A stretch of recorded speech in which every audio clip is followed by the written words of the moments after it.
Hey guys, welcome. Sahar Paz here from Own Your Voice of Own Your Voice Summit. And joining me today is the very best Rosaliz Jimenez. Say hello, Rosaliz. Hello, everyone. So great to be here. Thank you so much, Sahar. I'm so excited to have you here. I met Rosaliz about 3 years ago. She was speaking at Redefining Healthy, which was the opening show for Full Figure Fashion Week in New York City, being put on the other speaker we have at Own Your Voice Summit, which is Darlene LeBron. So I met Rosaliz about 3 years ago, and I was really blown away by not only her credentials in being an editor in magazine publishing, but also really her vulnerability of what she's gone through with her health, with self-love, and being courageous enough to have those conversations at work for the betterment of herself as well as the folks that she works with. So at Own Your Voice, where we champion the voices of conscious capitalists, and we believe that Rosaliz is that in the fashion world. So without further ado, Rosaliz, tell everybody a little bit about the history of your extensive career, which I know started over 2 decades ago. Bravo. Thank you so much, Sahar. Yes, so I've been a magazine editor for over 21 years full time. And if you count the time I was an intern, that's almost 25 years total. Not almost, it is 25 years. And I worked for a lot of brands that you may know, big publishing houses like Condé Nast, Time Inc., Hearst, and a lot of brands that are still around, thankfully, like Redbook, In Style, Brides, Health Magazine, and some that are not around, like People Style Watch. And I always wanted to be work at a magazine. Always wanted to be a part of photography. I love photography. I've mentioned before, I recently moved and I unpacked, and I found one of my old diaries from when I was 12, and I said that I wanted to work in a magazine and or be a photographer, and I kind of did both. Not kind of, I did. And so it's really been really great. Unfortunately, I was part of this big change in media where print is not what it used to be, and a lot of publications have folded. So now I kind of just parlayed that into something else. Yes, she has. I remember actually when the magazine folded, and as all of you know, we live in this digital society. We have little computers in our hands, which really changed the fact that I'm not going to go and buy this magazine and flip through it.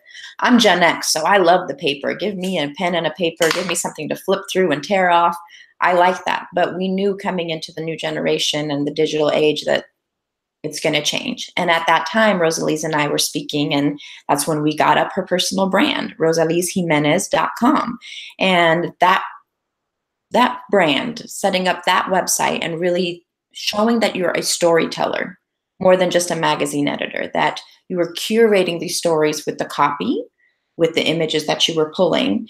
But what folks don't realize that as a magazine editor, you're curating these beautiful things, but you're still a reporter. You have certain things that you had to be accountable for. Is that right? Absolutely. We were actually policed, if you will, by an outside organization, and magazines could get fined a very large amount if they didn't follow certain protocols. So there was definitely sets of standards and practices that we had to follow. And there was a lot that had to be vetted through lawyers, copyright. One thing that I'm proud to say that I know a lot about is copyright law, because as photo editors, we were required to, and the companies would provide us with this education. Unfortunately, we're living in a time now where everybody's kind of throwing the baby out with the bathwater, and we are no longer holding ourselves accountable to what's being put out there. So talk to me about that. In your new role, she is at Dia&Co. If you don't know about them, look them up, Dia&Co. And when I send it back to you, Rosaliz, let us know a little bit about the company. And then also, what are you guys doing at the company when you're posting this content? Because you come with all that knowledge. You come with all that thought leadership and accountability. So that's normal for your voice to own. But are there practices at Dia&Co that you've set up or that you've suggested to set up to hold yourself accountable to have inclusive writing? So Dia&Co, just very quickly, is a wonderful company that was founded by two women, and it's a company that was really created to be of service to this underserved community. We help women who are maybe a little stumped when it comes to fashion or want to try something new, for a styling fee of $20, they get matched with a perfect stylist for them who helps curate a box. And a lot of women really enjoy our service and get a lot out of it. As far as what we're doing on an editorial front, I work with the editorial director a lot, and we're in the process of setting up these standards, best practices, if you will, because there isn't anything in place for digital media. It's been a little bit difficult, and we've been kind of making it up as we go, but we do want to make sure that whatever we're putting out into the ethers for our customers, or even somebody that's not our customer, that whatever we're putting out is true. And that's something that's really important for me, especially as somebody who worked at these big organizations, and I was held accountable for so much. We were held accountable as an organization. It's so important that in this age where anyone can call themselves an expert, as long as you have the following, you can call yourself an expert. And sometimes if you don't have the following, you can. But in this age, to really be a, a voice, a voice of expertise, where you can come to us and rely on us, and you can trust our brand to be able to give you what you are looking for. That's the one thing that really concerns me about what's going on now. It's a little bit like the Wild West, digital media. There aren't any best practices in place for the most part. There's no one really that is holding these companies accountable for what they're saying and putting out there. Networks have the FCC holds radio stations and networks accountable for what they're putting out there. And we, those of us who also work in digital media, need to be held accountable. We're kind of policing ourselves, but there are a lot of people who, through no fault of their own, a lot of times, a lot of people don't know that there's copyright law. And no, you cannot take a picture from Pinterest and use it in an ad. That's not ethical. That's actually breaking the law. So I think right now there needs to be a big, massive digital media education initiative that needs to happen. And then also we need to be honest, we need to create some sort of organization that holds this space accountable for what you're putting out there. You can't expect Facebook and Instagram to do it for us. That's not what they're in business for. So, are you out there?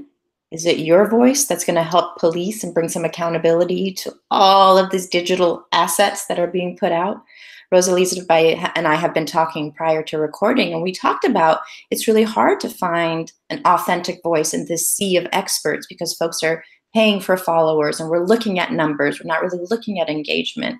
So talk to me a little bit about your point of view, Rosaliz, about how do we find an authentic voice in this sea of experts out there in social media? I think that's the main question, and the question that I would love to actually hear what other professionals in the industry have to say, because the answer is I'm not sure.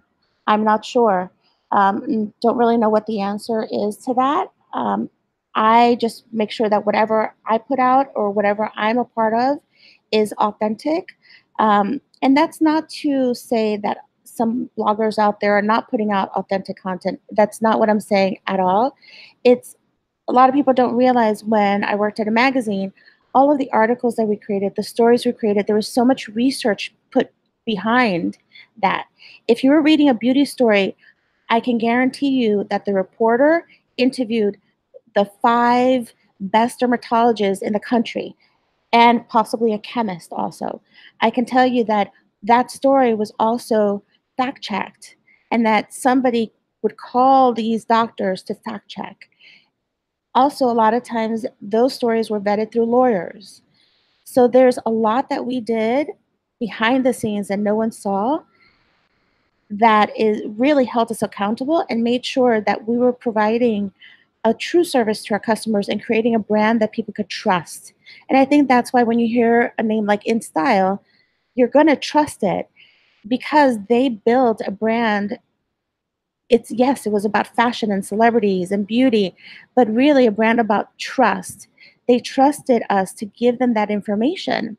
And rightly so. I mean, InStyle, just quick fact, it was a spin-off of People magazine. A lot of people don't realize that, but it was. And having worked on the same floor as People magazine, whenever you read those stories, the reason why celebrities go to them to tell their story is because they're a brand that people trust, because they do due diligence.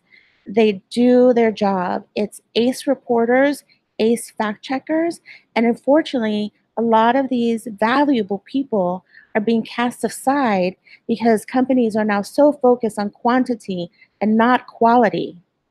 And the thing is, yes, you can have 1 million followers, but what's that going to mean 10 years from now, or a year from now, or a month from now, or a week from now, or a day from now, when somebody steals that content that you just created? Don't complain that no one's protecting your content because you haven't even made an effort to learn about copyright law. So it's really important that you have to have the goods to back it up. If you're going to say that you're an expert and that you're creating expert content, show me your credentials. Show me what makes you that expert. I can say I went to art school, I have a degree in photography. I have been working in media since I was 18 years old, which now is probably illegal, but because I wasn't getting paid, but it's something that I've been doing for the better part of my whole entire life. So in this age where everybody now is part of the media, because if you have a login for Facebook, Twitter, or Instagram, you're part of the media. Whether you like it or not, you are. So we all have to hold each other responsible, and we have to be responsible when we put out this information out into the ethers. I couldn't agree with you more. That is a big part of why ownership is really championing the voices of conscious capitalism. So, as a leader of a brand like Dia&Co, or perhaps one that just represents you as a solopreneur, it's about understanding the decisions that you make and how they ripple in society. And authentic voice, I sat with Gabriella Rowe, who is a CEO of Station Houston here locally. Rosaliz is joining us from New York. And she said, there are a lot of leaders that are still followers. It takes a lot of guts. It takes a lot of vision to be a leader. It takes a lot of knowing and owning your voice. So those best practices that Rosaliz was speaking to, it isn't just for InStyle magazine and publications that are held accountable because they're a sense of reporting. Within your personal brand and what you're putting out there, you want to know, how personal am I going to get? What is it that I really stand for? And how is that going to affect my community? We're in a value-driven society. We're looking for those relationships and the transparency. And holding each other accountable comes with being conscious, comes with being aware, and with knowing that you don't have to get 1 million likes to be that leader. That for you to lead and own your voice doesn't mean sounding, looking like the other person. Your voice is like your fingerprint. No two are alike, and there is space for all of us. We have enough problems, so we are definitely going to need many, many solutions. So, Rosaliz, we're really, really excited to have you at Own Your Voice Summit next Friday, October 19th. We're going to talk about being ethical in media, but we're also going to talk about your history in content creation, from InStyle to People Style Watch to at Dia&Co. So can you give us just a little hint of maybe how you start when you are going forward in ideation phase for a campaign? Are you old school and, hey, Gen X, we like to get our mood boards and tear up magazines? Are you still like that? Or have you moved into Pinterest, or is ideation not even like that anymore? Tell us just a little sneak into that process. It's funny because my process changes all the time depending on the project. I am old school and I do create mood boards, but I do it also digitally. I create those mood boards with Canva, for example. And I do go to Pinterest for inspiration because unfortunately I can't go to a newsstand like I used to and buy 20 magazines, but I still have a lot of my old magazines and I do go back and I refer to them a lot because a lot of content that people crave is the same content that they craved 10 years ago, 20 years ago, with a new spin. So that's just it. It's how do you keep those things fresh? Women are always going to want to know, how do you find your best jean? That's something that women have been wanting to know now since the beginning of denim, since Levi Strauss invented denim.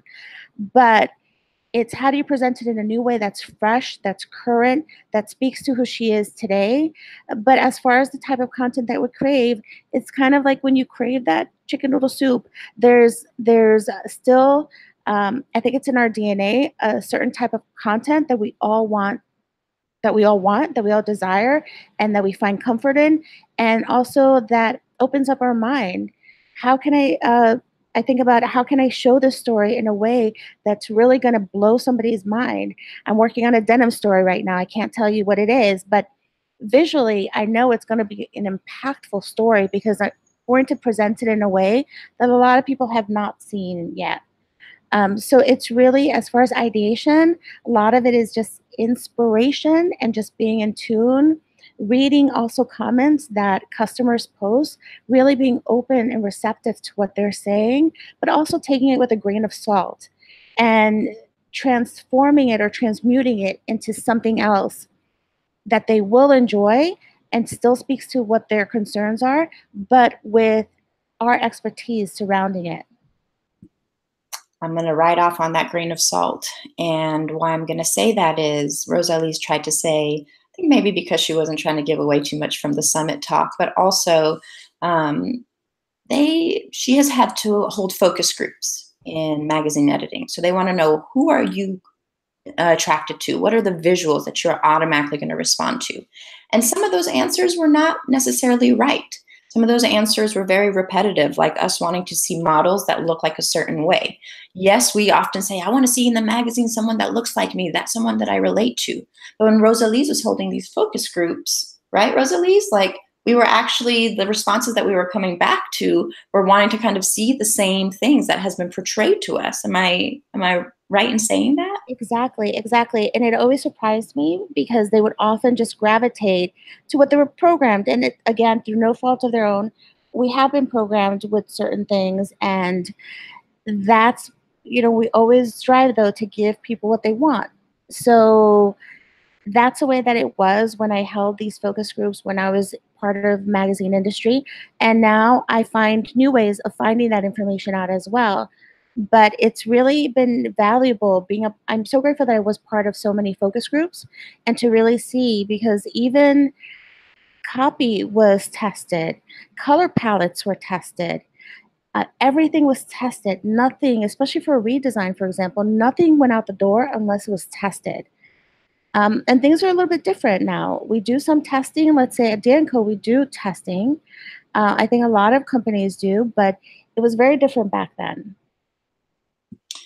So don't get salty when people are wanting to see the same thing over and over, and you're asking, why isn't there more women of color in media? Why aren't there more men being emotionally intelligent? We're stuck in the pattern. We all have to own our voice to break that pattern. It's going to get time. It's going to take time. We need the salt. We need the pepper. We need the paprika. We need all of that. But it takes you owning your voice, telling people what's in your special sauce. And without that, we're going to just continue these cycles where I'm going to walk into the aisle of the beauty aisle or the magazine aisle, and it's going to continue to look the same.